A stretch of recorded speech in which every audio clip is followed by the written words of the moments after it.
Grüß euch miteinander. Jetzt wird euch denken, was hat er denn da? Ja, das ist ein Tralawatsch von der Firma Kibri. 1895 gegründet. Ja, das war so eine richtig tolle Herstellerfirma für Kinderspielzeug, vor allem aus Holz. Leider ist sie 2010 in Insolvenz gegangen, aber ich habe das wunderbare Spiel da von meinem Papa und wir haben immer gern gespielt damit und wahrscheinlich kann man da in Ewigkeiten spielen, weil Holz ist einfach ein beständiges Material.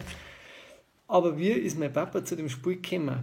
Da habe ich mir dann mit ihm ein bisschen unterhalten und folgendes Gedicht geschrieben, das heißt Tralawatsch. Lass die kleinen Holzkreisel übers Tralawatsch-Bredel fliegen. Die kleine Kugel schießt kunterbunt umeinander. Eine Rodi landet im 50er, eine Grüne im 40er und die nächste schießt der andere aus im Feder. Der Kreisel lässt langsam aus, schafft noch eine Runden, bis er aufgibt und nur eine letzte Kugel ins Loch schlänzt. Das alte Holzspiel ist noch von meinem Papa und ist bis heint immer noch bei uns beliebt.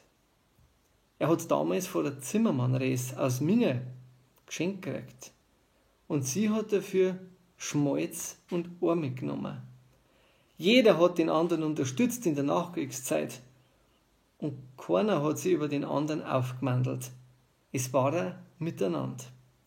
Gern rede ich mit dem Papa über die Zeit von früher und danach bin ich demütig, dankbar und zufrieden. Und jetzt da ich sagen, los mal die Kugeln tanzen.